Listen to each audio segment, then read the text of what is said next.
Et merci à vous. Radio J. 15h, 16h30, Cyrielle Sarah-Cohen. Radio J. Radio J. Le portrait psychologique.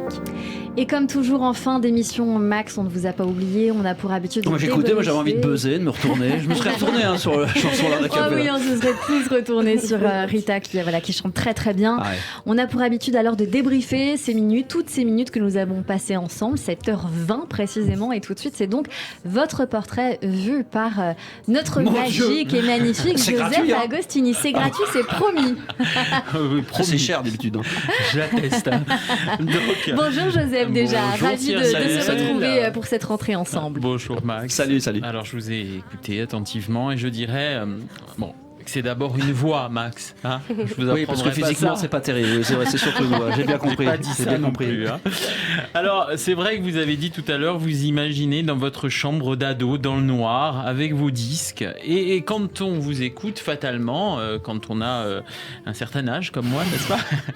Quand on a la quarantaine, on s'imagine aussi dans nos chambres. Il est 22h09, j'ai 13 ans et demi et je vous écoute consoler Tiffany de Tourcoing parce qu'elle a été larguée pour la 3e fois par son mec.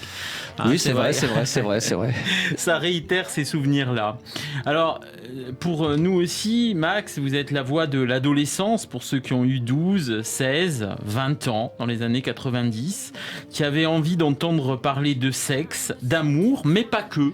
Oui. Hein, je dirais qu'il y avait aussi envie de liberté. Hein, il est là, le maître mot, je crois, de cette heure et demie parlée ensemble. C'est le mot liberté. Le mot qui vous permet, vous, de passer d'Albidoni à Daft Punk, de Laurent Garnier à Frédéric François. J'avais une question. Vous aimez vraiment autant les quatre ? Ah bah il y a pas pendant une période. Aujourd'hui, si je refaisais de la radio, est-ce que je remettrais un petit Frédéric François? C'est une bonne question. Mais je l'ai mis sur Fun Radio à l'époque. Je le referais, oui, pourquoi pas, oui. C'est une question, effectivement. J'ai une petite préférence pour d'autres artistes, mais respect quand même à eux. Ouais. Alors vous nous avez C'est pas grave, docteur. Ah ben absolument pas. Frédéric François, je t'aime à l'italienne, c'est le must. Et il est venu ici. Ben absolument. Et on est très fiers ici. Mais on confirme, on affirme, absolument. On confirme. Alors vous nous avez dit qu'avant vous, il y a eu Carbone 14, Super Nana, Jean-Yves Lafesse. Mais quand même, moi je me disais, en matière de libre antenne, vous êtes quand même l'un des plus célèbres, Max. Vous en avez conscience ? L'un des plus célèbres, je sais pas. Le plus célèbre, je dirais oui.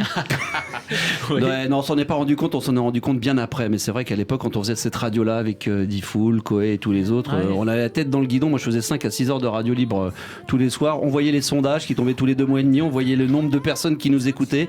On disait que c'était un scandale qu'il y ait autant de millions de gens qui nous écoutent avec le peu de contenu qu'on avait. Non, mais en plaisantant, on s'en rendait pas compte. On s'en est rendu compte bien après. Moi, j'avais en mémoire l'hystérie des auditrices qui voulaient absolument vous parler. Même coucher. Et voilà, c'est ça. J'allais dire, je suis poli en employant le verbe parler. Vous étiez quand même très populaire. Et comment vous l'avez géré, cette popularité, finalement, avec cet amour quand même comme je vous le disais, franchement, on s'en rendait pas compte. Il n'y avait pas les réseaux sociaux. Donc, vous savez, les gens savaient même pas à quoi je ressemblais. Moi, j'ai souvenir d'auditrices qui venaient devant la radio et qui me demandaient quand est-ce que j'allais arriver en sachant pas à qui elle s'adressait. Je dis Max il va arriver tout à l'heure. Mais nous franchement, ça m'est arrivé 1000 fois. Génial. Mais j'ai eu des auditeurs et des auditrices qui m'attendaient à 3h du matin devant chez moi. J'ai eu des psychopathes qui m'attendaient devant la radio pour régler ses comptes parce que j'avais été un petit peu violent sur l'antenne. Mais on s'en rendait pas. Franchement avec Diffoul, on bossait tout le temps. Moi j'arrivais à 14h à la radio, je voyais pas le jour pendant 3 mois. J'arrivais à 4-5h, je me réveillais à 4h de l'après-midi, il faisait nuit quasiment 1 heure près. Je rentrais à 4h, 5h du matin. J'ai pas profité. C'est quand on allait mixer, faire des soirées qu'on se rendait compte de la popularité qu'on avait. Mais en même temps, avant vous, ça n'existait pas. Donc finalement, vous étiez aussi les pionniers en matière de libre antenne. Il n'y en avait pas avant, en tout cas d'aussi célèbre. C'était pas médiatisé comme ça l'a été avec Fun Radio et Skyrock. Ouais.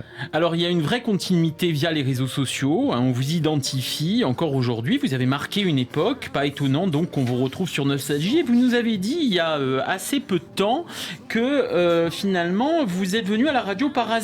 Finalement, pas à la différence de pas mal d'animateurs. Exact. Et je me disais qu'il n'y a pas que les chanteurs et les musiciens qui représentent une époque, il y a aussi des voix comme les vôtres qui ont créé les premiers buzz radio.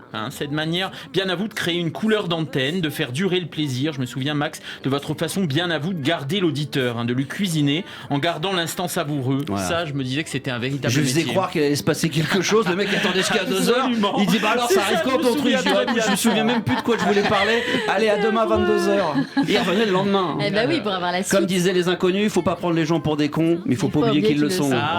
Très très joli. Alors Max, ça ne m'a pas étonné de vous retrouver speaker de l'équipe de France de foot parce qu'il en fallait finalement un professionnel capable d'improviser, et de gérer Steve un match. Nadjar, qui anime l'émission Classico en plus journal, m'a dit il est incroyable. Voilà, il faut le dire.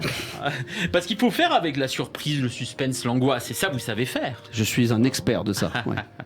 Un professionnel capable de mettre en scène en 1 seconde et demie ce qui se passe sous ses yeux et dans ses oreilles. Alors, pour finir, j'aimerais revenir quand même sur cette citation de Sacha Guitry. Nous avons mieux que toute la vie. Nous avons 3 jours. Et me souvenir que tous ces adolescents qui vous écoutaient dans cette libre antenne avaient envie de prolonger le plaisir toute la nuit. Bah, c'est vrai. C'était plaisir partagé. Bah, merci, bravo, c'est bien. J'ai adoré. Et nous aussi, on a adoré. On adore Joseph Agostini. Merci beaucoup, cher Joseph. On se retrouve mercredi prochain. Un plaisir. Eh bien, partagé. À mercredi, Joseph Agostini.